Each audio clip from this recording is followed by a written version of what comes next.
Oke, Assalamualaikum warahmatullahi wabarakatuh. Waalaikumsalam warahmatullahi wabarakatuh.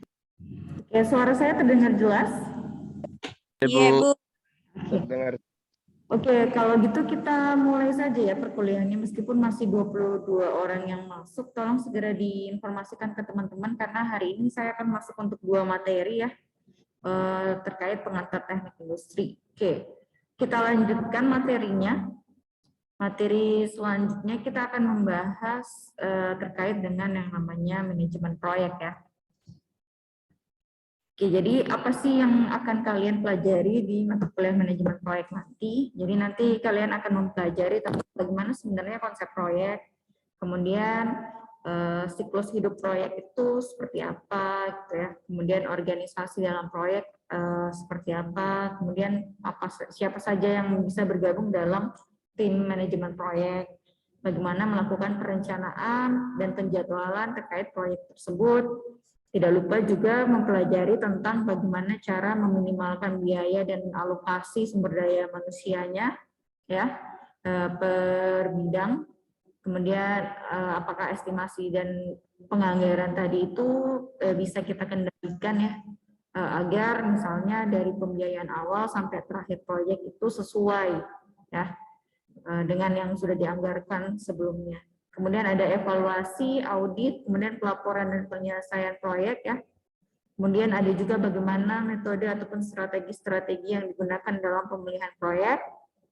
Juga mempelajari tentang bagaimana memanajemen konflik jika terjadi konflik dalam proyek tersebut dan manajemen resiko yang bisa timbul terkait perjalanan proyek ataupun pengerjaan proyek itu. Nah, ada yang bisa ngasih contoh nggak sih? Contoh proyek itu seperti apa? Silahkan. Bisa. Seperti konstruksi jembatan, Bu. Oke, silahkan raise hand dulu ya, biar saya lihat namanya. Oke, silahkan Muhammad Yusuf. Aneh, Bu, pembuatan jembatan atau gedung. Pembuatan jembatan, oke. Kalau Ya, Bu. ya, Konstruksi. konstruksi, oke baik. Yolanda silakan menambahi. Bu, contohnya pembangunan infrastruktur umum. Infrastruktur umum, oke. Kalau infrastruktur umum berarti macam-macam ya. Ada misalnya halte bus, ada jalan raya, seperti itu ya, Yolanda ya? Iya, Bu. Oke. Oke, jadi kurang lebih contoh yang diberikan sama teman-teman sudah benar ya. Tapi mungkin perlu digarisbawahi lagi kalau proyek itu tidak hanya proyek konstruksi. Silakan Adam, kalau proyek apa saja contohnya selain konstruksi? Contoh pekerjaan proyek, Bu. Menurut saya, Bu, pekerjaan jangka panjang. Yang kayak bagaimana itu jangka panjang? Misalnya sebuah Bu. Kayak gedung. Gedung. Itu kan tadi sudah yang terlihat toh. Apakah ada proyek selain yang disebutkan sama Muhammad Yusuf sama Yolanda tadi? Apakah semua proyek itu harus terlihat hasilnya? Tidak, Bu. Tidak. Contohnya kayak gimana yang tidak terlihat? Seperti Bu. Itu jalan raya, Bu, termaksud proyek, Bu. Iya, proyek. Tapi kan terlihat toh hasilnya toh. Oke. Oke, baiklah. Nanti saya jelaskan lebih lanjut ya. Terima kasih Adam ya. Oh iya, Bu. Oke, jadi beberapa contoh yang diberikan sama teman-teman tadi sudah benar ya. Jadi kalau proyek ini, kalau kalian bisa lihat dia bersifat sementara, kemudian aktivitas-aktivitasnya unik ya.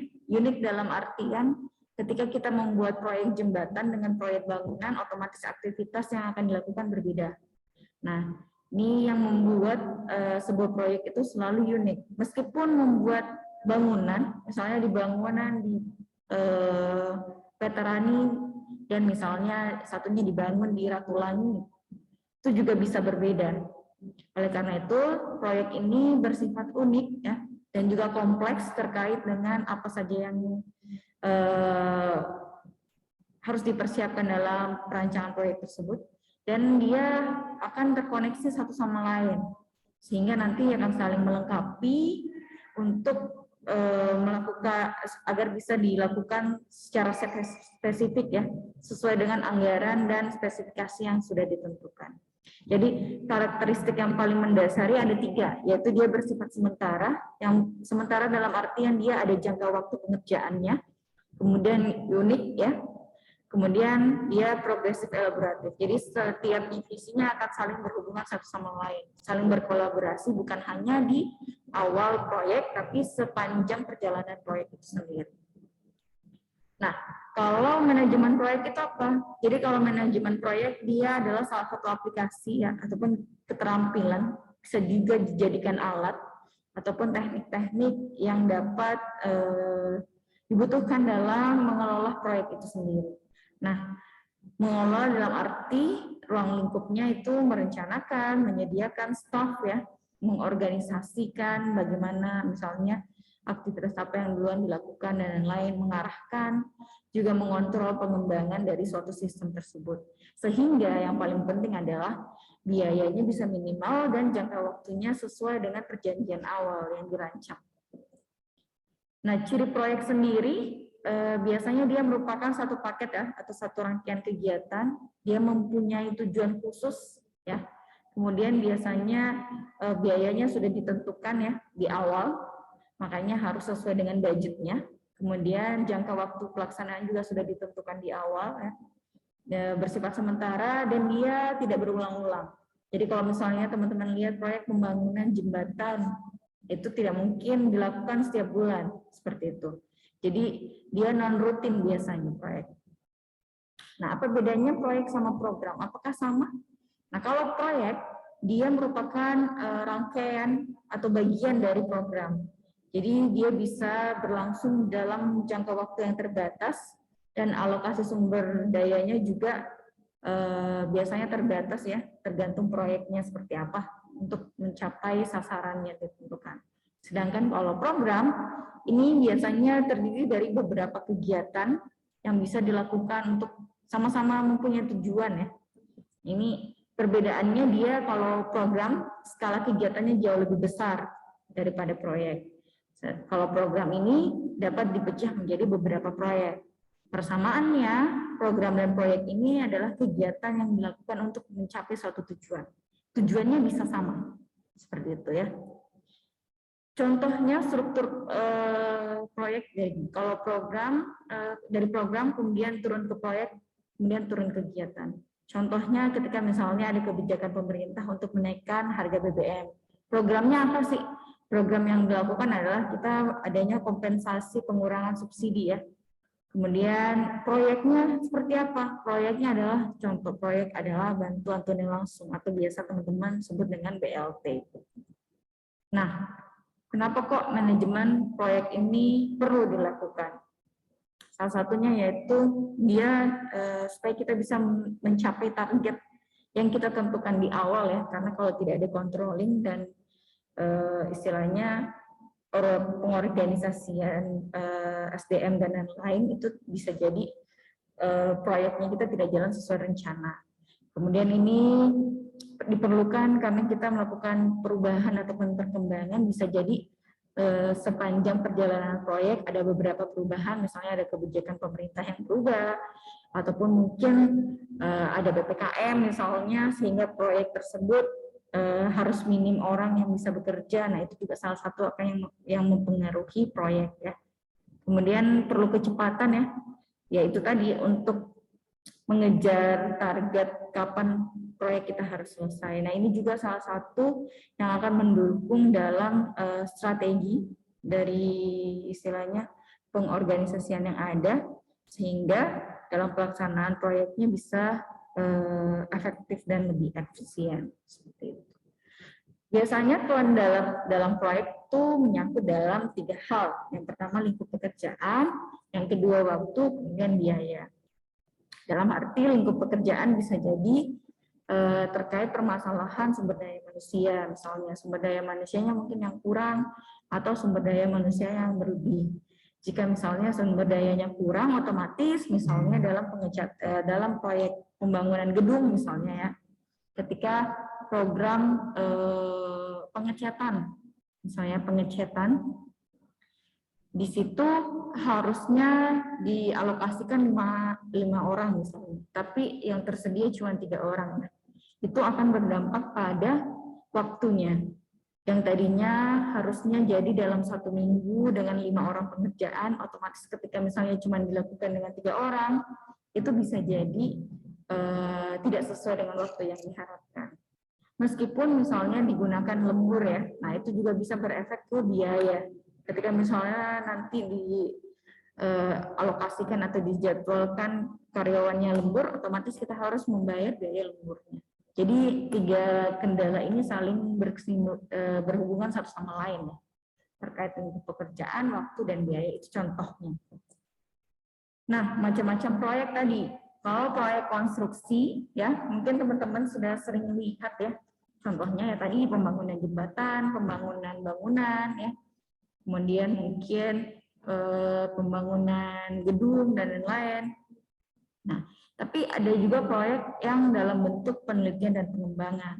Kalau misalnya teman-teman pernah sempat dengar ya, ada penelitian dari Cina terkait dengan varian baru COVID yang neo-COVID. Nah, yang diteliti berdasarkan kalau tidak salah kelelawar dari Afrika.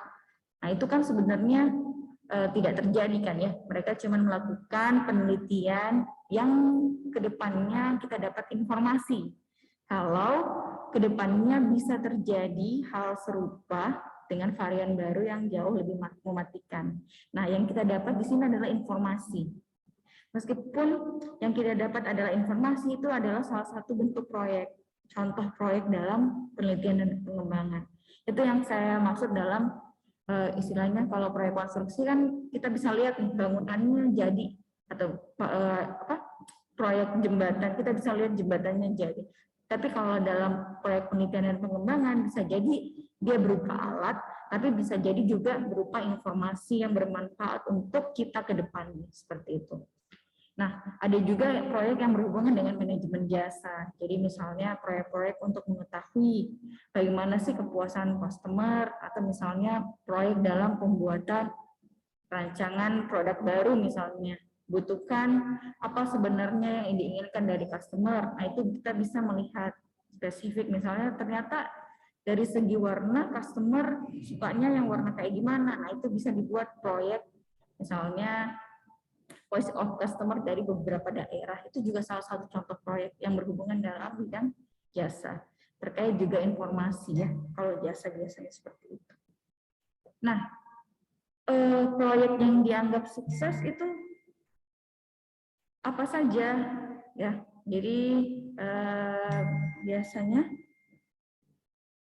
biasanya proyek yang dianggap sukses itu sistemnya bisa didapat atau diterima oleh pelanggan. Istilahnya hasilnya ya memuaskan pelanggan. Kemudian biasanya sistem informasi, karena ini saling berkaitan satu sama lainnya terkait proyek, misalnya pas pengerjaan bagian A tapi ternyata barangnya belum datang misalnya seperti itu. Atau misalnya pas pengerjaan proyek A tapi belum dibeli alatnya karena dananya belum ada, misalnya seperti itu. Nah, itu salah satu contoh informasi yang harus dilakukan ya.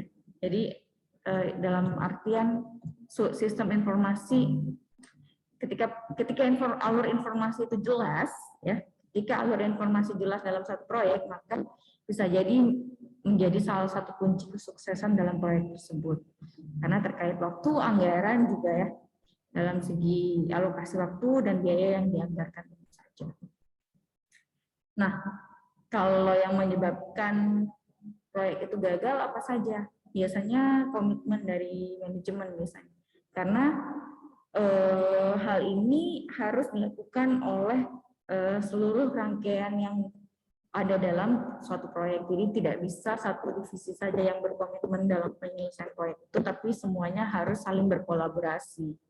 Ya, jangan sampai ada yang mengambil jalan pintas, misalnya pembuatan jembatan kan tidak boleh sembarangan ya. Jadi kita harus istilahnya bertanya terkait hal-hal tertentu, misalnya terkait material, misalnya dikategorikan pakai material A, tapi misalnya materialnya itu tidak ready misalnya di pasar. Apakah kita bisa dengan mudah mengganti dengan material B? Kan belum tentu, kita harus tanya ahlinya dulu. Apakah cocok spesifikasinya atau tidak, baru kita melakukan pembelian atau pengadaan barang. Nah itu tidak boleh sembarangan ya. Jadi harus saling berkomunikasi satu sama lain. Kemudian juga terkait perubahan ataupun adaptasi terkait perkembangan ataupun kebijakan dari pemerintah ya, jangan sampai pada saat pelaksanaan proyek tiba-tiba ada kebijakan untuk PPKM misalnya. Nah, kita tidak siap dalam menghadapi kebijakan tersebut sehingga mungkin penjadwalan karyawannya ataupun penjadwalan proyeknya jadi mundur ataupun tidak bisa sesuai dengan ekspektasi yang awal. Itu juga bisa jadi menyebabkan suatu proyek dikategorikan gagal. Nah, ukuran proyek apa saja? Jadi proyek itu bisa dilihat dari yang pertama jumlah kegiatannya. Semakin banyak jumlah kegiatannya, semakin besar biayanya, semakin banyak jumlah tenaga kerja yang dipakai, dan semakin lama waktu yang dibutuhkan, bisa jadi proyeknya akan semakin besar. Ya. Kemudian tingkat kompleksitas suatu proyek bisa ditandai dengan jumlah kegiatan dan hubungan antar kegiatannya itu. Orang kah? Yo, absen belum sudah nih. Ibu. Yo, Maaf, Bu. ini simpan. Oke, tolong di dulu deh. Oke. Ibu, maaf, Bu. Ya. Mau pergi beli kuota dulu, Bu. Habis, Bu. Oh, oke. Grandis, Bu, atas nama Grandis, Bu. Oke. Oke, Bu. Makasih, Bu. Oke ya, saya lanjutkan. Oke, jadi untuk tingkat kompleksitasnya, jadi semakin banyak jumlah kegiatan yang berhubungan dengan kegiatan yang lain, maka biasanya semakin kompleks ya. Terus semakin banyak ataupun kegiatan ataupun jenis yang berhubungan dengan organisasi dalam proyek ya, itu juga akan semakin kompleks. Apalagi ketika misalnya hubungannya berlangsung dengan organisasi di luar kompleks atau misalnya organisasi di luar proyek tersebut. Jadi itu istilahnya membutuhkan izin pemerintah atau misalnya membutuhkan dari tenaga ahli lainnya, misalnya seperti itu, yang di luar aktivitas proyek ya, yang di luar tim proyek, maka itu biasanya kompleksitasnya akan semakin tinggi. Contohnya mungkin ketika pembuatan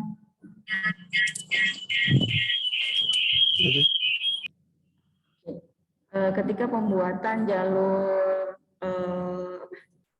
balap yang di Mandalika, nah itu kan baru pertama kali dibuat di Indonesia, yaitu salah satu proyek yang kompleks ya, karena kita baru pertama kali, kita tidak tahu struktur tanahnya seperti apa, kemudian rutenya seperti apa, misalnya seperti itu. Nah itu sangat banyak pihak yang terlibat. Kemudian tingkat kesulitannya juga, misalnya masih sudah pernah dilakukan, kalau misalnya gedung kan misalnya sudah sering dilakukan kan ya. Jadi setidaknya ada referensi dari yang sebelum-sebelumnya. Kalau misalnya proyeknya baru dan baru pertama kali misalnya, nah itu justru juga tingkat kesulitannya bisa dikategorikan kompleks. Kemudian ada juga contoh proyek yang berukuran besar tapi kegiatannya dengan kegiatan banyak tapi tingkat kesulitannya sedang. Misalnya pembangunan gedung yang luas misalnya seperti itu ya. Itu salah satu contoh. Proyeknya besar, cuman karena kita sering melakukan pembangunan gedung, otomatis sudah ada rencana yang seperti saya jelaskan di awal. Cuman mungkin kegiatan banyak karena jenis gedungnya relatif lebih luas jangkauannya ya dari gedung biasa misalnya seperti itu. Tidak.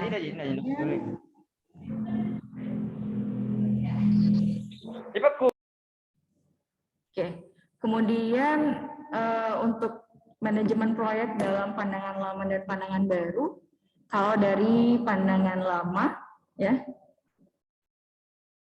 pandangan lama dia perlu banyak orang, ya, dan akan banyak ongkos tambahan. Tapi kalau manajemen proyek ini akan memungkinkan pekerjaan kita bisa selesai dengan menyelesaikan lebih banyak pekerjaan dengan ongkos yang murah, tentu saja dengan sumber daya yang lebih minimum, ya. Kemudian kalau pandangan lama, keuntungannya bahkan menurut kalau pakai manajemen proyek. Padahal manajemen proyek yang benar adalah kita bisa dapat meningkatkan keuntungannya. Kemudian untuk manajemen proyek meningkatkan jumlah perubahan cakupan pekerjaan.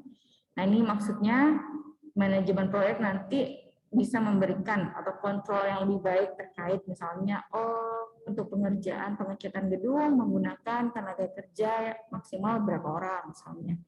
Jangan sampai untuk mencat gedung yang mungkin luasnya tidak seberapa malah digunakan misalnya 50 orang. Nah, itu kan salah satu pemborosan juga, ya.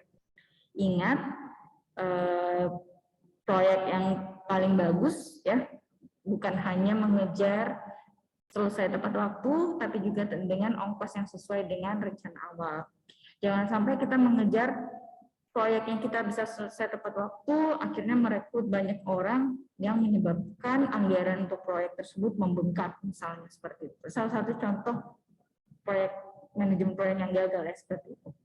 Jadi bukan semerta-merta mengejar batas waktu saja, tapi tetap dengan anggaran yang sesuai. Kemudian manajemen proyek ini bisa menyebabkan ketidakstabilan, ya, ketidakstabilan ataupun konflik. Padahal kalau pakai manajemen organisasi ataupun manajemen proyek yang bagus, ini bisa lebih mengefisiensikan dan mengefektifkan dari prinsip organisasi, ya. Kemudian manajemen proyek ini menyerahkan produk kepada pelanggan, padahal di sini manajemen proyek akan memberikan solusi bagaimana memberikan kepuasan terhadap pelanggan, tentu saja dengan meningkatkan bisnis dan meningkatkan kualitasnya. Untuk fungsi-fungsi manajemen proyek, di sini ada scoping ataupun ruang lingkupnya, ya. Kemudian ada planning, bagian perencanaannya nanti. Kemudian ada bagian perkiraan atau estimating. Kemudian penjadwalan, ya. Kemudian pengorganisasian, pengarahan, controlling atau pengontrolan, dan penutup. Untuk fase manajemen yang paling penting ada 3 fase. Yang pertama bagian perencanaan, ya. Jadi nanti di sini mencakup bagaimana menentukan sasaran, kemudian mendefinisikan proyek itu sendiri, sama pembuatan timnya. Siapa saja yang harus terlibat dalam perencanaan proyek tersebut. Kemudian setelah itu fase penjadwalan.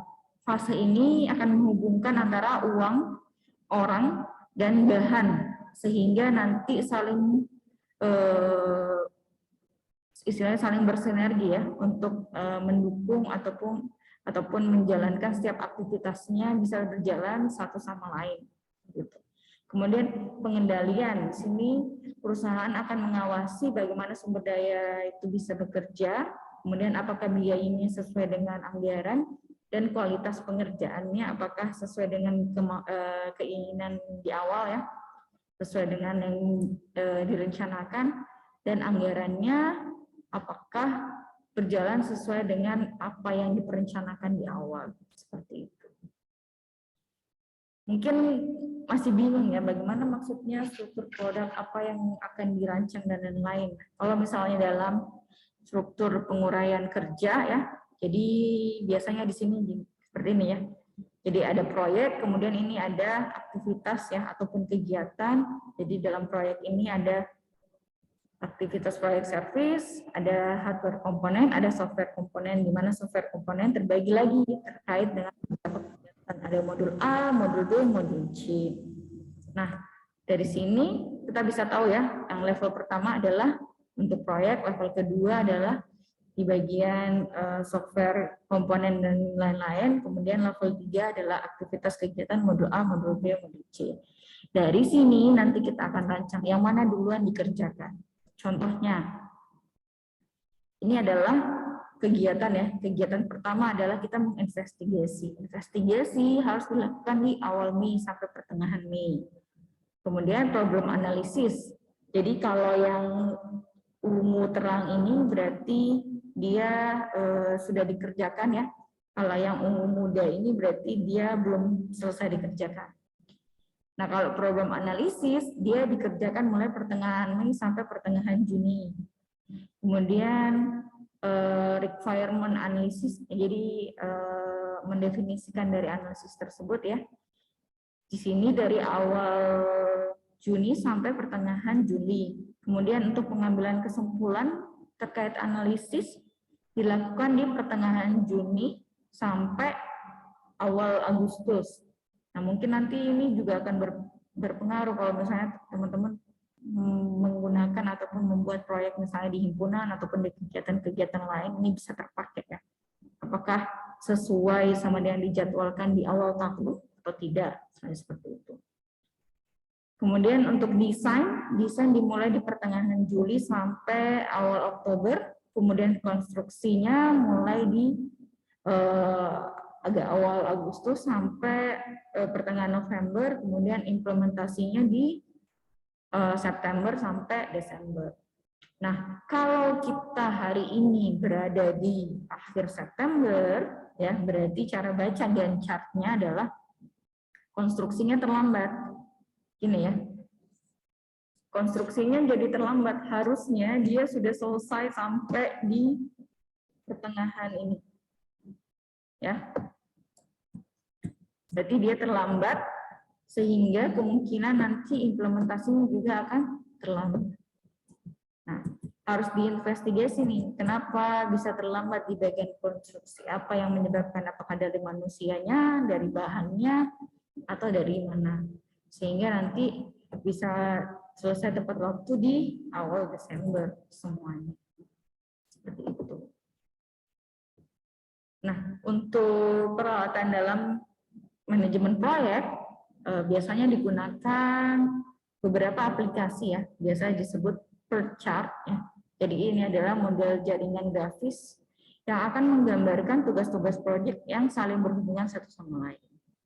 Nah, PERT chart ini juga biasa digabungkan ataupun digunakan juga CPM.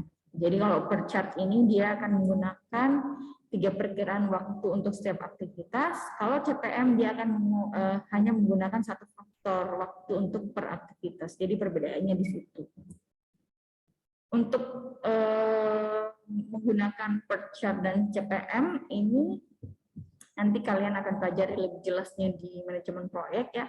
Tapi untuk langkah pelaksanaannya biasanya kita melakukan identifikasi proyek dulu, kemudian menyiapkan struktur pecahan kerjanya, kemudian membangun hubungan antar kegiatan ya, sehingga kita harus bisa memutuskan yang mana kegiatan yang kita prioritaskan ya, dan yang mana dilakukan setelah kegiatan prioritas tersebut. Kemudian yang paling penting menggambarkan jaringan yang menghubungkan antar setiap kegiatan, kemudian menetapkan perkiraan waktu ataupun biaya untuk setiap kegiatan, kemudian menghitung jalur yang terpanjang yang melalui jaringan atau biasa disebut jalur kritis. Jalur kritis itu seperti yang tadi contohnya. Ketika misalnya pengecatannya cuma 3 orang, nah itu kan tidak, misalnya yang harusnya 5 orang tapi cuma dikerjakan oleh 3 orang, yang tadinya 7 hari dengan 5 orang tidak mungkin bisa selesai 7 hari dengan 5 orang. Berarti di situ adalah penghambat ya. Itu bisa jadi salah satu jalur kritis yang harus kita lihat dan kita analisa apa yang kita bisa lakukan sehingga di situ tidak terlambat seperti itu.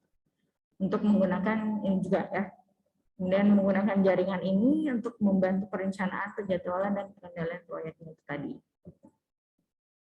Jadi ada 2 aktivitas ya, ataupun titik aktivitas.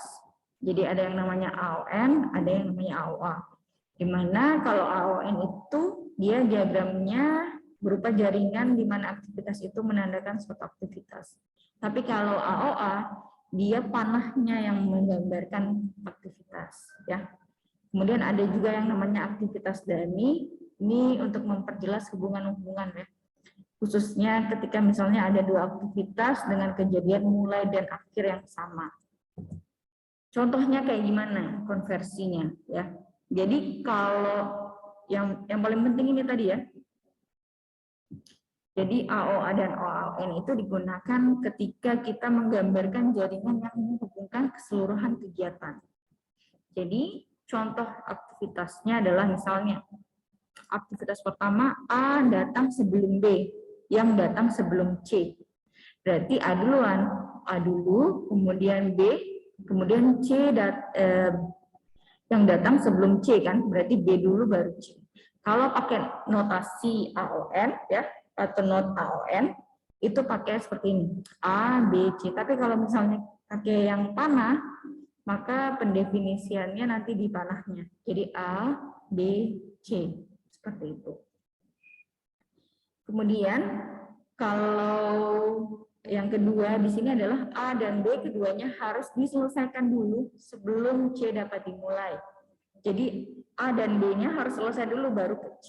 Jadi kalau pakai AON seperti ini ya, A, B, kemudian C. Kalau pakai panah, dia panahnya ke satu arah dulu ya, A dan B, kemudian lanjut ke C. Sebenarnya sama saja, cuman penggambarannya saja yang berbeda. Ya, yang mana yang dipakai sebenarnya tergantung kesepakatan. Sama kayak gambar teknik ya.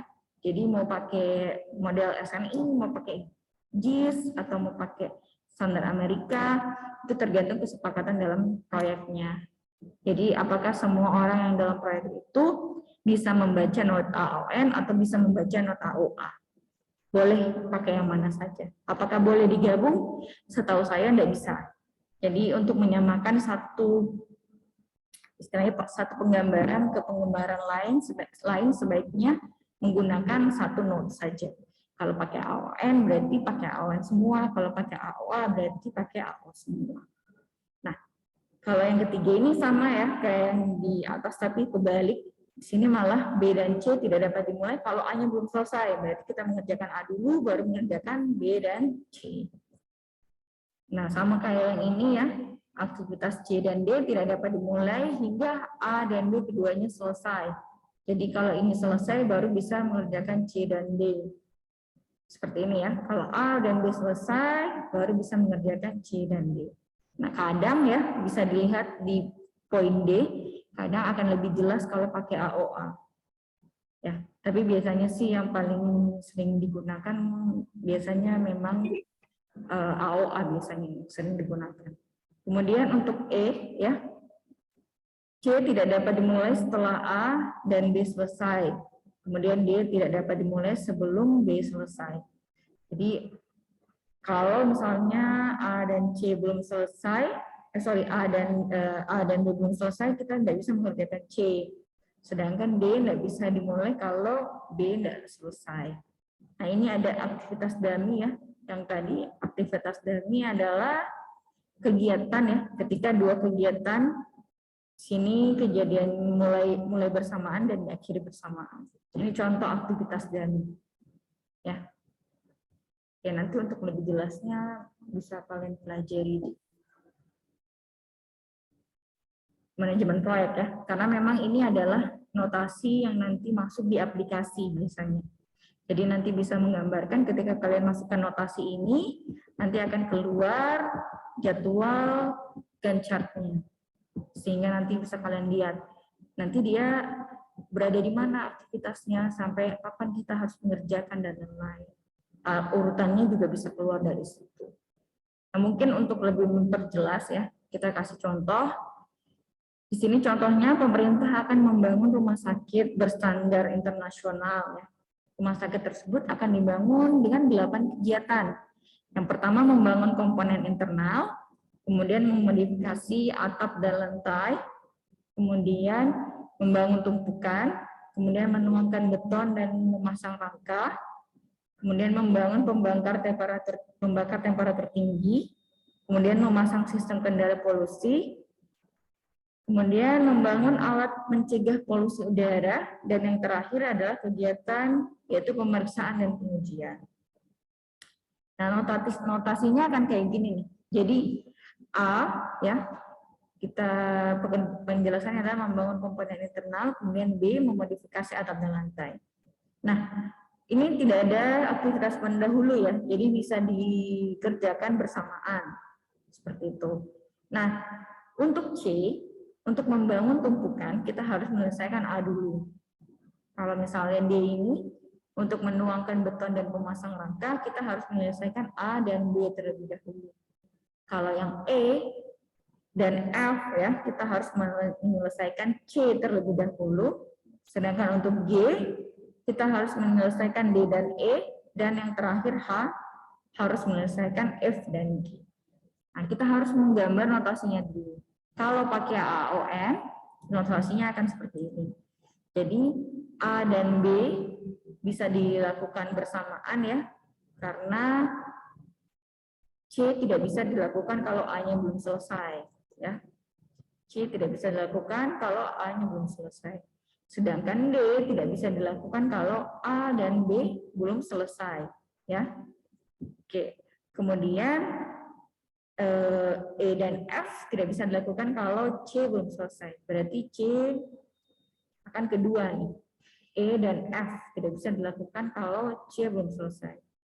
Sedangkan G tidak bisa dilakukan kalau D dan E-nya belum selesai. Nah, yang terakhir hanya tidak bisa dilakukan kalau F dan G belum selesai. Jadi ini contoh penggambaran notasi AOA. Bagaimana kalau penggambaran notasi AOA? Sama saja ya. Sama saja, cuman keterangannya akan berada di panahnya. Di sini juga kalau di AOA akan ada yang namanya dummy activity. Kenapa kok dummy activity? Karena kegiatan A dan B itu dilakukan bersamaan dan selesai bersamaan. Itu penjelasannya seperti itu. Sama kok, sampai selesai, sampai ke-7 itu sama saja pemeriksaan dan pengujian di aktivitas A. Nah, ini baru penggambaran. Kalau misalnya nanti di manajemen proyek, kalian akan mempelajari misalnya setiap kegiatan, waktu yang dibutuhkan dalam pengerjaannya berapa. Misalnya pengerjaan A misalnya membutuhkan waktu 5 hari. Sedangkan atau 5 jam. Sedangkan dalam dari start sampai ke H ini dibutuhkan waktu adalah misalnya 30 jam. Bagaimana mengalokasikan masing-masing kegiatan ini sehingga dari awal sampai ke H ini 30 jam itu bisa digunakan semaksimal mungkin. Gitulah gambarannya untuk manajemen proyek kurang lebih. Sampai sini ada yang ditanyakan terkait manajemen proyek?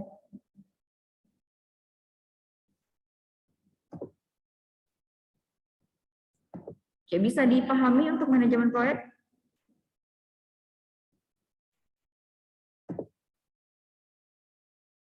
Oke, kalau tidak ada sanggahan, saya anggap sudah paham semua ya. Oke, karena untuk kelas... Ibu, mau bertanya, Bu. Oke, silakan. Ibu, kan biasa ada suatu proyek, Bu, tiba-tiba dihentikan karena satu dan lain hal. Itu, Bu, kalau misalnya kayak contoh, Bu, ada rumah sakit tuh, Bu, tapi dipegang oleh gubernur, dikelola oleh gubernur, tapi ini gubernurnya melakukan korupsi, otomatis pembangunannya dihentikan, Bu. Apakah itu nanti masih bisa dilanjutkan atau tidak, Bu? Oke, terima kasih Yolanda ya. Jadi kemarin juga ada yang bertanya seperti ini terkait pembangunan Stadion Warto Angin ya. Nah, karena adanya kasus dari pelaksana proyeknya sehingga proyeknya harus diberhentikan terlebih dahulu. Nah, kalau menurut saya ya, untuk keberlanjutan proyeknya bisa dilanjutkan kembali, cuman mungkin membutuhkan penganggaran yang baru dan perencanaan yang baru. Karena otomatis kalau mungkin yang rumah sakit dia mungkin sudah setengah jalan ya. Kalau sudah setengah jalan kan berarti sudah ada hal yang sudah istilahnya sudah dilakukan ya, sudah ada yang terlaksana di situ. Otomatis itu harus dilakukan perencanaan ulang lagi dengan anggaran yang baru. Biasanya kan kalau pemerintahan ketika misalnya ada yang kena terkait isu seperti itu, anggarannya biasanya di stop dulu. Nah, itu nanti menganggarkan lagi. Seperti mungkin ada teman-teman yang bilang, kenapa kok tidak dilanjut saja padahal anggarannya masih ada. Nah, itu terkait kebijakan lagi. Makanya saya bilang, yang mempengaruhi dalam proyek itu sangat banyak ya. Salah satunya juga terkait kebijakan pemerintah. Kalau memang diputuskan untuk melakukan pemberhentian sementara untuk proyek, itu sebenarnya lebih bagus daripada terus melanjutkan, tetapi ketika di tengah jalan mungkin anggarannya tidak sesuai karena adanya satu dan lain hal ya, yang terkait korupsi tadi. Nah, lebih bagus mungkin diberhentikan, nanti dilakukan perencanaan ulang dan penjadwalan ulang terkait penyelesaian proyek. Seperti itu mungkin Yolanda. Oh iya Bu, terima kasih Bu atas penjelasannya. Ada lagi yang ingin bertanya terkait manajemen proyek? Oke, mungkin kalau misalnya belum ada, mungkin saya lanjutkan dulu ya. Kita belajar terkait pemodelan sistem. Jadi kalau bicara tentang pemodelan sistem ya, kita berbicara tentang suatu sistem. Kalau di sini nanti akan mempelajari terkait dengan bagaimana sistem berpikir, konsep modelnya, identifikasi masalah, pengembangan dalam model, kemudian formulasi model, analisis keputusannya ya, kemudian verifikasi dalam model dan implementasi model serta simulasinya. Nah, kita akan belajar bagaimana sih cara berpikir dari sistem. Oke, sekarang saya tanya nih, bagaimana cara memasukkan seekor jerapah ke dalam kulkas? Ada yang bisa menjawab?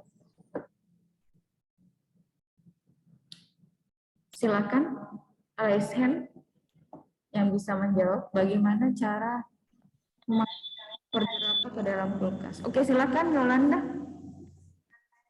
Anu Bu, buka kulkasnya, masukkan jerapahnya. Oke, terima kasih Yolanda. Mungkin ada jawaban lain?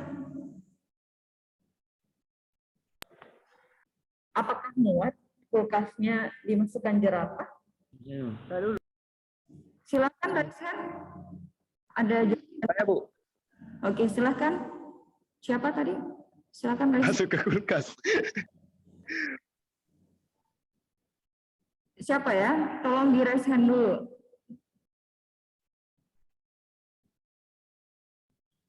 Oke, silakan Andi Fikram. Dipotong-potong jerapahnya Bu, baru kasih masuk ke kulkas. Dipotong-potong jerapahnya baru kasih masuk ke kulkas. Oke. Ada jawaban lain? Saya Bu. Oke, silakan siapa tadi? George Bu, George. Oke, silakan George. Buka kulkas, kasih masuk jerapah, tutup kulkas, selesai Bu. Buka kulkas, kasih masuk jerapah, tutup kulkas. Berarti sama-sama jawabannya Yolanda ya. Oke, baik. Terima kasih ya. Nah, oke, jawabannya adalah, jawaban yang benar adalah buka kulkas, masukkan jerapah, dan tutup kembali kulkasnya. Bisa atau tidak, terserah ya. Pokoknya dimasukkan saja. Karena perintah dalam sistemnya seperti itu. Ingat kita berbicara prinsip dalam sistem ya. Bukan pikiran manusia. Kalau dalam secara pikiran manusia ya jelas tidak cukup lah. Kira jerapahnya sebesar apa, mana bisa muat. Tapi kita berbicara tentang sistem. Ya, kalau dalam satu sistem, kalau dia perintahnya, ini terkait juga dalam segi computing ya, komputasi. Dalam sistem komputasi juga bisa seperti ini. Kalau dia perintahnya adalah masukkan seekor jerapah ke dalam kulkas, berarti yang harus kita lakukan adalah membuka kulkas, memasukkan jerapah, menutup kembali kulkas. Karena perintahnya cuma masukkan. Jadi ini akan menguji bagaimana Anda merespon hal yang sederhana, apakah dengan cara yang kompleks atau tidak. Kalau yang dipotong-potong tadi masuk ke dalam kategori kompleks. Ya. Sebenarnya perintahnya sederhana, cuma memasukkan, tapi dia berpikir kompleks nih. Harus dipotong dulu, muat atau tidak. Padahal yang kita pengen cuma dia masuk aja. Oke, pertanyaan selanjutnya. Bagaimana cara memasukkan gajah ke kulkas? Silahkan Akbar. Caranya Bu, buka pintu kulkasnya, keluarkan jerapahnya, kasih masuk gajahnya Bu. Oke, keluarkan jerapah, kasih masuk gajah. Iya Bu. Baik, terima kasih Akbar. Oke, benar ya. Ingat ya, di sini adalah tes kemampuan berpikir. Apakah kalian sudah istilahnya mengingat tindakan sebelumnya yang kalian lakukan? Kita kan sebelumnya sudah memasukkan jerapah dalam kulkas. Sehingga kalau perintah selanjutnya adalah memasukkan gajah ke kulkas, artinya yang harus kita lakukan adalah keluarkan dulu jerapahnya, baru memasukkan gajah dan tutup kembali kulkasnya. Karena sebelumnya ada jerapah. Oke, ini cara kerja atau cara berpikir dari sistem ya. Dia tuh sistematik. Jadi kalau sudah ada yang kamu kerjakan sebelumnya, selesaikan dulu, baru misalnya menyelesaikan atau menginput pekerjaan yang lain seperti itu. Dia tidak bisa kalau misalnya satunya belum selesai running, kemudian baru kamu input lagi, nah itu biasanya error dalam sistem seperti itu. Makanya harus diselesaikan dulu runningnya. Kalau sudah selesai running, hasilnya keluar, baru dilakukan penginputan ulang atau penginputan yang baru seperti itu kalau dalam sistem.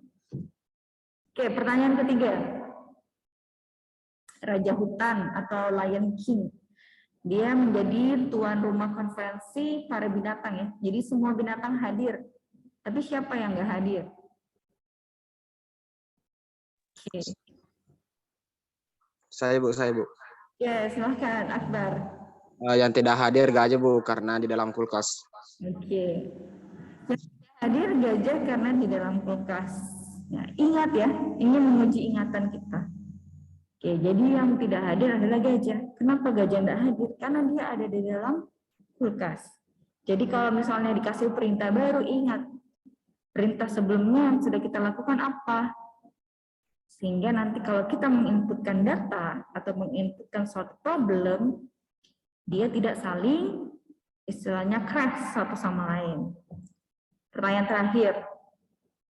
Jadi Anda harus menyeberangi kali di tempat buaya banyak berkuning. Bagaimana caranya? Oke, Akbar. Tinggal berenang saja Bu, karena buaya menghadiri pertemuan di hutan Bu. Oke, betul. Jawabannya berenang saja. Kan tadi semua binatang pergi ke conference. Jadi ini akan menguji apakah kalian belajar dari kesalahan yang sebelum-sebelumnya ya. Ini konsep mengingat. Jadi kalau dalam sistem itu, dia strukturnya adalah behavior structure ya. Jadi structure ini menginfluence behavior, jadi mempengaruhi perilaku kita.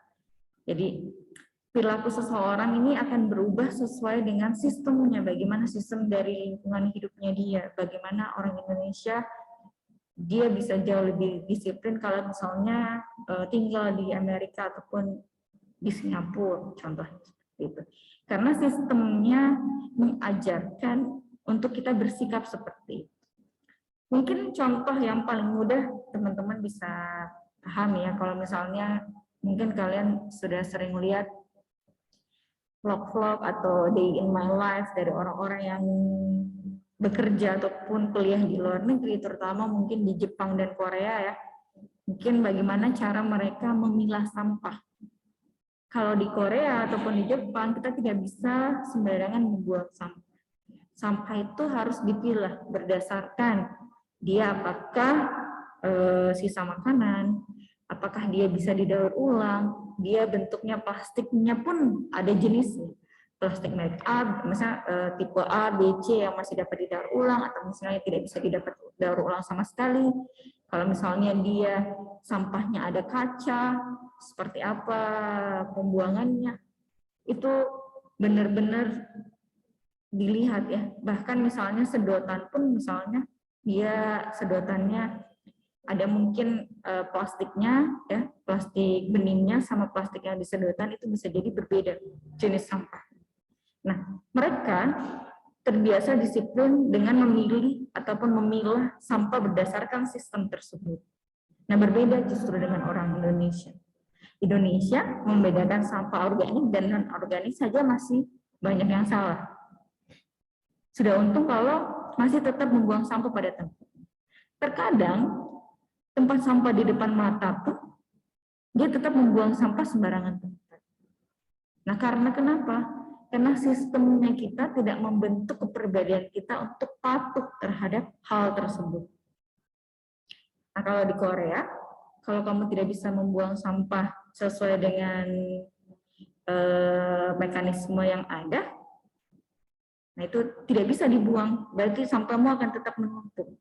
Mungkin teman-teman pernah lihat beberapa vlog orang-orang yang ada di Jepang ya, mereka tuh ketika misalnya buang misalnya furniture ataupun meja dan kursi tidak bisa sembarangan, apapun televisi dan lain-lain itu tidak bisa sembarangan. Bahkan ada yang lebih memilih untuk mendonasikan ya, daripada dia bingung membuang, karena ketika membuang dia juga harus membayar sampah yang mereka buang. Jadi ketika misalnya kalian ingin membeli barang, itu jadi berpikir lagi, benar-benar saya butuhkan enggak sih barangnya? Itu salah satu contoh bagaimana sistem mempengaruhi perilaku kita. Seperti itu ya. Nah, jadi sebenarnya sistem itu apa sih? Jadi sistem ini biasanya kumpulan unsur-unsur ya yang saling berhubungan ataupun saling bergantung satu sama lain, juga saling berintegrasi untuk mencapai suatu tujuan. Nah, biasanya dalam sistem ini kita bisa memelihara ya, istilahnya bagaimana interaksi antara satu sama lain dari sistem tersebut.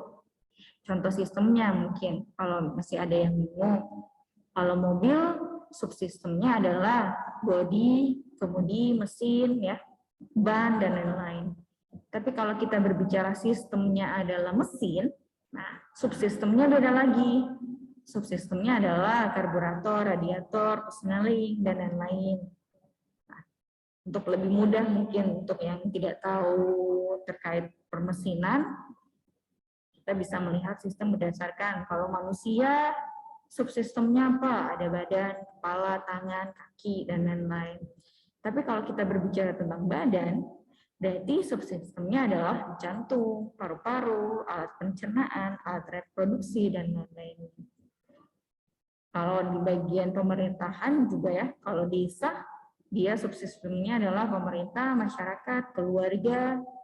Nah, kalau pemerintah, ini subsistemnya bisa jadi sekdes atau misalnya kepala urusan dan lain-lain ya di daerah tersebut.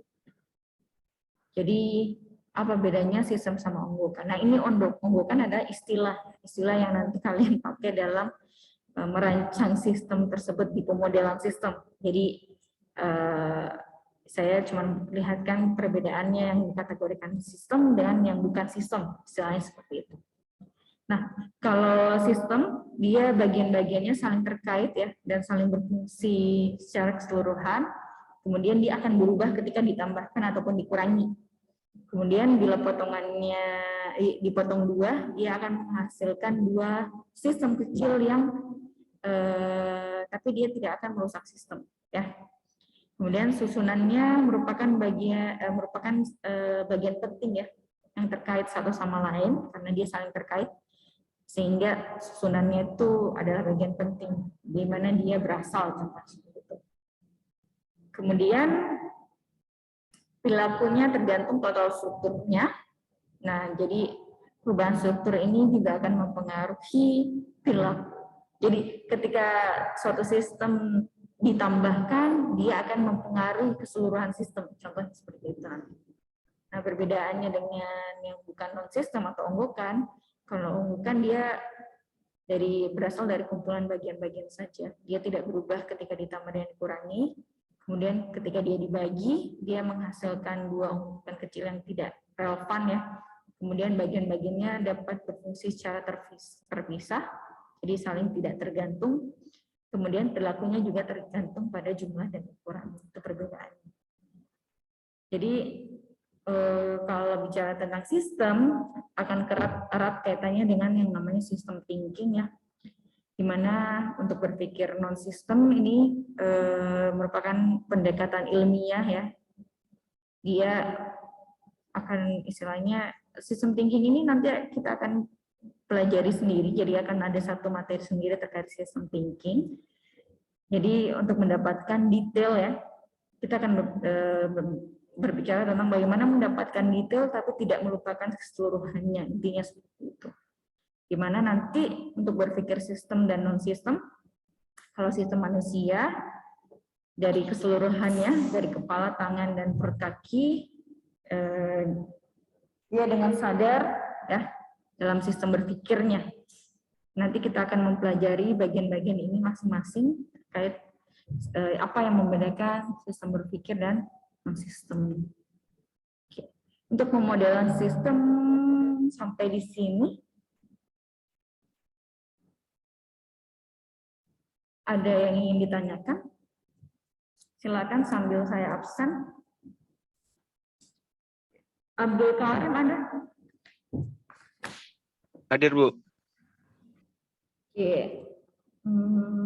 Anggi? Hadir, Bu. Anggi, Cynthia? Cynthia ada Cynthia? Cynthia Clara? Tidak ada ya? Dimas?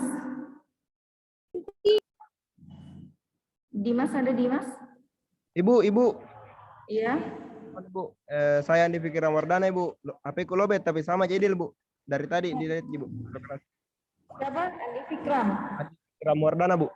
Oke. Cynthia Clara tidak ada ya? Dimas ada Dimas?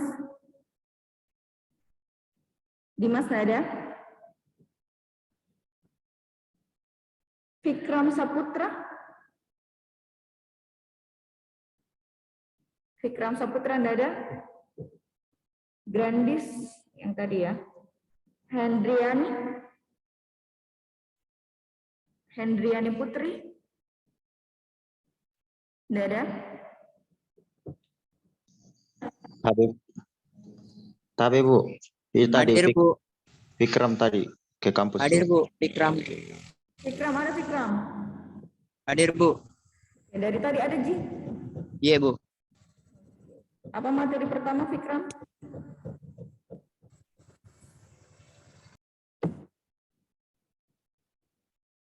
Fikram? Materi pertama tentang apa Fikram?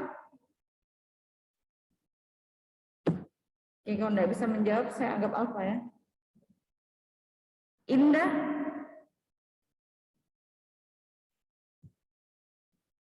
Indah tidak ada?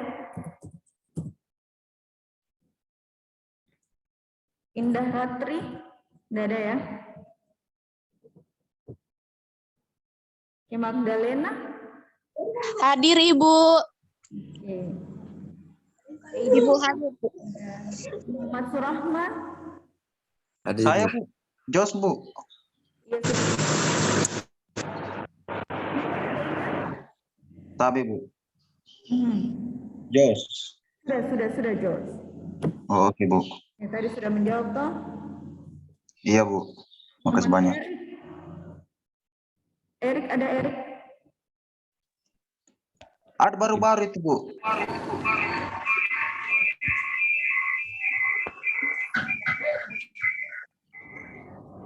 Muhammad Afdal? Ibu. Yang present tuh. Akunnya pakainya di sebelah pakai, Bu. Jalan jaringanku. Afdal, ada Afdal? Hadir, Bu. Ibu, mohon maaf. Hadir, Bu. Oke. Atas nama Muhammad Adil Fitr, Ibu. Dilangkai namanya, Ibu. Sudah.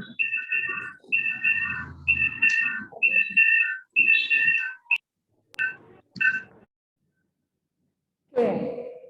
Muhammad Fadli? Siapa? Fadli, ada Fadli? Fadli, tidak ada Fadli? Tidak ada, Ibu. Oke. Fikri? Nama aku, Ibu. Sudah, Ibu. Sorry, Muhammad Rifki? Bu, minta maaf, Ibu, atas nama Grandis, Bu. Muhammad Nama Rifki. Dilangkai, Bu. Bu, tabe Bu, Muhammad Rian Gufran. Sabar dulu ya. Saya absen dulu. Atas nama Muhammad Aidil Fitra, Bu. Dilangkai Sudah. namanya. Nama Grandis Nomeranti, Bu. Tabe, Bu. Oke, Grandis sudah. Sabar dulu ya. Tabe, Bu. Halo, Bu. Muhammad Rifki.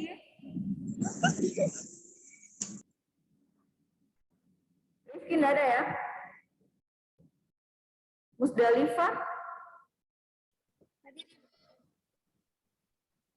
Musdalifah ada?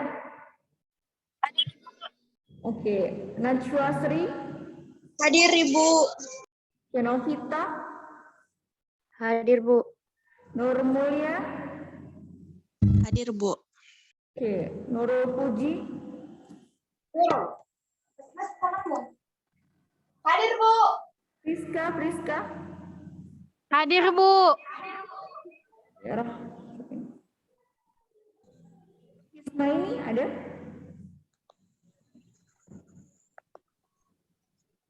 Nur Ismaili ada? Tidak ada?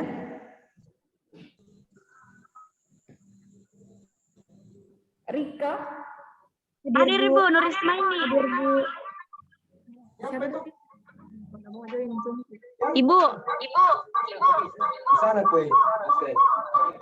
Ibu tabe, Ibu. Nur Ismaili. Nggak mau ki on can anakku. Mik. Dulu. Oke, Nur Ismaili ada ya? Iya, Bu. Saya juga Bu, Dimas Bu. Rika ada? Hadir, Bu. Rizwal Ardiansyah? Hadir, Bu. Oke. Syahrani? Hadir. Hadir, Bu. Syahrani ada? Hadir, Bu. Hadir, Ibu. Tirsa? Hadir, Bu. Tiara? Hadir, Bu. Oke. Dimas? Ada Bu, hadir Bu. Dimas, materi pertama apa? Tentang apa?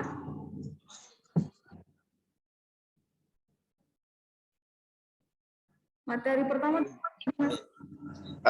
Bu, sistem proyek Bu. Proyek, oke. Mana tadi Fikram? Nurul Pujastuti, Bu, hadir. Sudah ada. Bu. Iya, Bu. Fikram, materi pertama tadi tentang apa, Fikram? Sistem proyek, Bu. Materi kedua?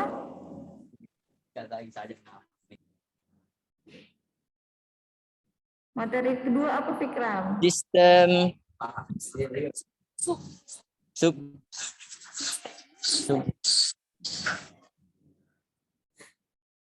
Sub apa? subsistem, Bu. Hah? Subsistem? Sistem. Iya, Bu. Kan saya ngajar subsistem.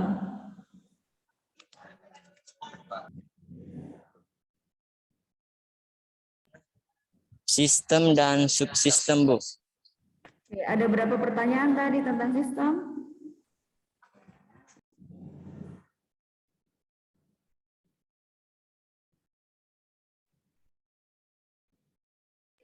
Empat, Ibu. Hendrian tadi ada? Dara? Hadir, Bu. Dari mana tadi Hendrian? Maaf, Bu, jaringan jelek sekali Kak Wifi juga. Oke. Dari awal, Ji. Sempat dimasuk tadi, Bu. Baru-baru jelek jaringan tadi keluar sendiri, Bu. Nonton Ji dari awal. Iya, Bu. Indah? Indah ada? Hadir, Bu. Hadir, Bu. Dari mana tadi Indah? Dari awal, Ji, Bu. Sudah masuk. Dari awal Ji sudah masuk. Iya, Bu. Bu, lagi kumpul UAS kami ini Bu. Kenapa? Hubungannya dengan saya apa? Kan jam saya. Oh, iya deh, Bu. Maaf, Bu. Ibu, tabe Bu atas nama Grandis Domaranti Bu. Sudah Grandius. Saya nggak tahu lagi UAS apa yang jelas ini lagi saya. Ini, Bu. Oke, saya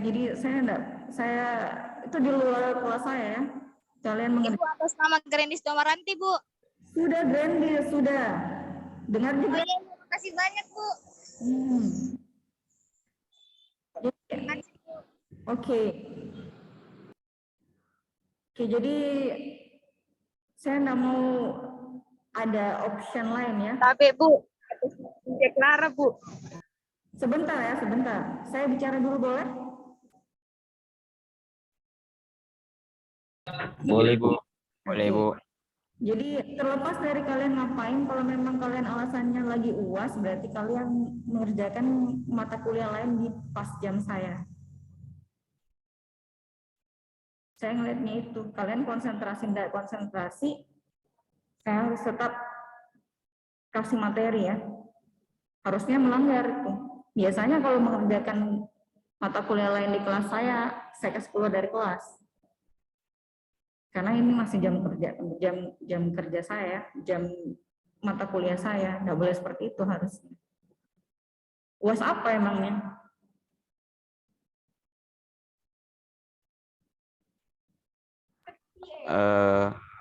UAS mata kuliah pengantar ilmu ekonomi, Bu.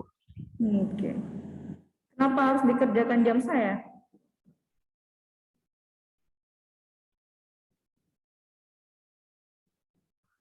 Mohon maaf, Ibu, sebelumnya. Karena waktunya, Bu, sampai jam 1:30, Bu. 1:30, Bu. Deadline-nya. Terus enggak bilang jam 1:30 itu ada kelas.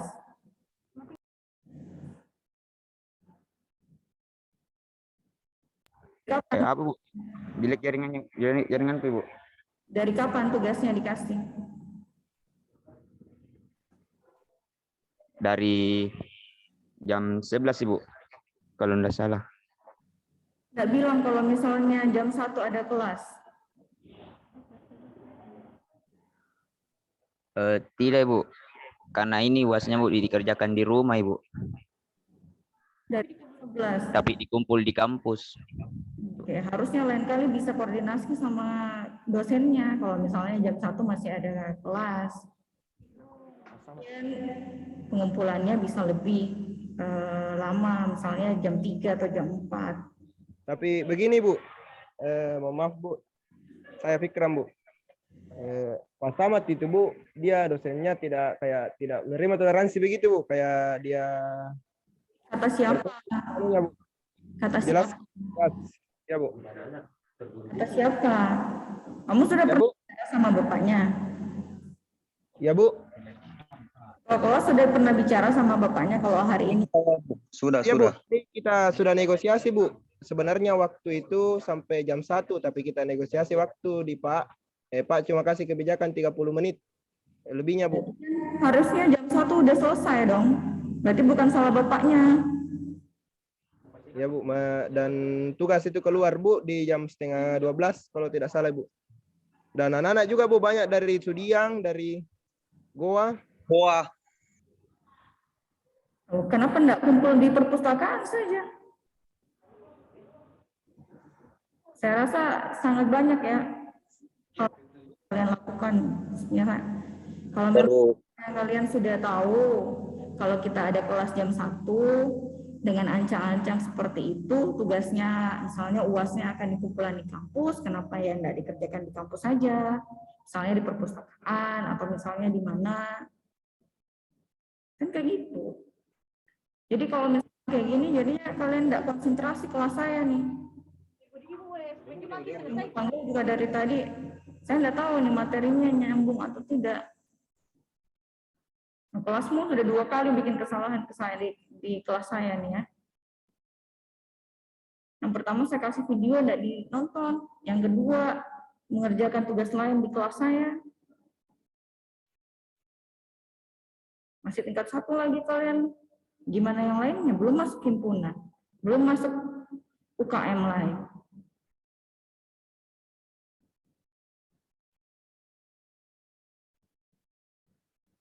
Kan paling tidak bapaknya udah ngasih tahu kok sebelum jauh-jauh hari juga supaya kalian bisa persiapkan diri. Kalau kayak gitu mending dari kampus saja.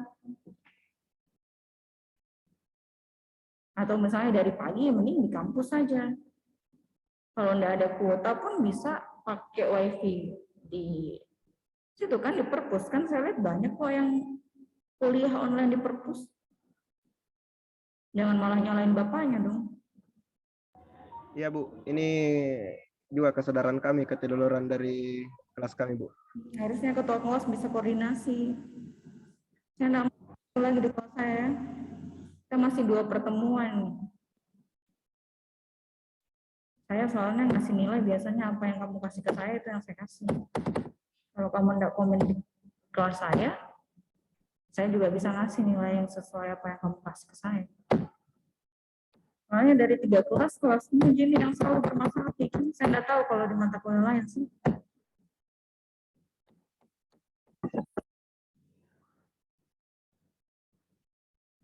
Saya nggak mau ini keulang lagi ya.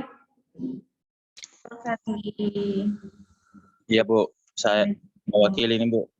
Saya minta maaf Bu. Kami semua minta maaf. Udah 2 kali minta maaf ya. Iya Bu. Baik di mata kuliah lain ya. Iya Bu, minta maaf sekali nih Bu. Belajar untuk manajemen waktu ya. Iya Bu, iya. Nyalahin dosennya.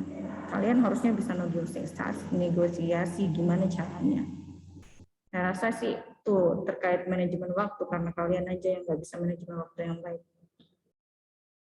Oke ya. Oke, silakan Akbar. Boleh bertanya Bu? Boleh, silakan Akbar. Tentang materi 2-nya tadi Bu. Tentang sistem.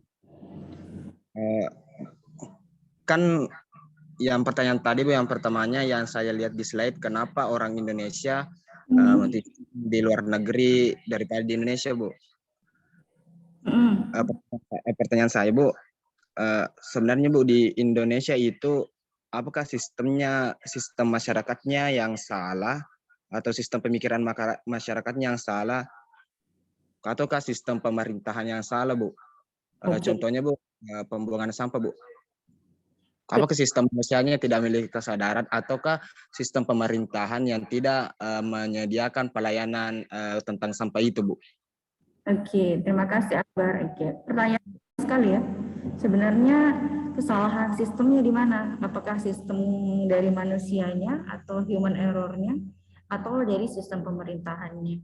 Kalau menurut saya sih pemerintah sejauh ini sudah menerapkan ya ataupun memberikan kita setidaknya meskipun tidak strict di Jepang dan di Korea pembagian sampahnya, setidaknya sudah ada istilahnya kita sudah tidak sulit lah mencari pembuangan sampah misalnya seperti itu ya di setiap gedung misalnya sudah ada tempat sampahnya dan lain-lain. Jadi kalau menurut saya sih mungkin kemungkinan besar ini terjadi masih karena mungkin masih banyak yang belum sadar terkait dengan efek dari pembuangan sampah sembarangan. Meskipun itu bukan isu yang baru ya, itu sudah isu yang sangat lama. Kalau misalnya kalian juga sudah nonton, kalau misalnya kalian pernah nonton apa sih dokumentasi terkait sampah yang ada di Netflix, silakan kalian cari. Kalau tidak salah saya pernah lihat di Netflix ya, terkait bagaimana sih sampah kita itu mencemari lingkungan. Kalau tidak salah si teori, kalau tidak salah judul filmnya, itu sangat membuka mata kita bagaimana banyak sampah plastik. Apalagi sekarang kan kita sudah pakai masker ya. Itu juga salah satu contoh efek dari sampah medis ya. Nah, bagaimana kita mengolah sampah medisnya kita, mulai dari diri sendiri harusnya sadarnya dulu. Bagaimana membuang sampah pada tempatnya. Nah, saya pun di kampus ini, kalau misalnya nanya, saya nggak tahu pernah dapat tanda ya kelas kalian, tapi yang jelas tingkat 2 yang sering saya dapat tuh sering duduk-duduk di dekat tangga tapi sambil minum teh ataupun dan lain-lain, tapi sampahnya dibiarkan begitu saja, padahal di depannya justru ada tempat sampah. Nah, contoh kecil itu saja sih. Saya rasa kita bisa membangun sistem dari diri kita sendiri dulu. Mulai dari meskipun pemerintah tidak se-strict itu, ya kita bisa membangun kesadaran diri kita sendiri. Contohnya mungkin dengan membiasakan diri kalau misalnya ke Alfamart atau Indomaret ya, ataupun membelanja hal-hal sesuatu yang misalnya mungkin cuma beli minum, ya nggak usah lah pakai kantong plastik. Ya udah dipegang aja kalau cuma beli satu gitu ya. Ataupun misalnya kalau membeli banyak kan sudah banyak paper bag ya. Silakan membiasakan diri untuk membawa paper bag sehingga setidaknya meskipun 1 atau 2 plastik itu kita bisa meminimalkan. Kalau dari 1 orang 1-2 plastik bisa diminimalkan, bayangkan kalau misalnya 1000 orang melakukan hal yang sama, itu pergerakan yang kecil tapi berdampak efek besar. Saya rasa sih seperti itu. Bagaimana Akbar? Akbar? Oh iya Bu, bisa Bu. Ya, justru menurut saya peran kalian juga sebagai mahasiswa ya, mungkin nanti kalau ada kegiatan bina desa ataupun dan lain-lain, nah itu bisa ditingkatkan lagi kesadaran baik dari sisi organisasi ataupun cara kaderisasi nanti ke junior-juniornya kalian. Meskipun terdengar sepele, tapi itu masih banyak orang yang masih belum sadar terkait dengan bagaimana sih sampahnya kita. Jangan sampai nanti anak cucunya kita tuh melihat misalnya pohon itu adalah barang yang langka. Bahkan ada yang bilang jangan sampai pohon itu baru bisa kita lihat nanti di museum. Nah, itu salah satu efek dari sampah sendiri. Seperti itu.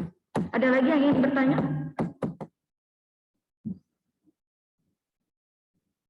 Oke, kalau tidak ada mungkin saya akhiri pertemuan kita hari ini ya.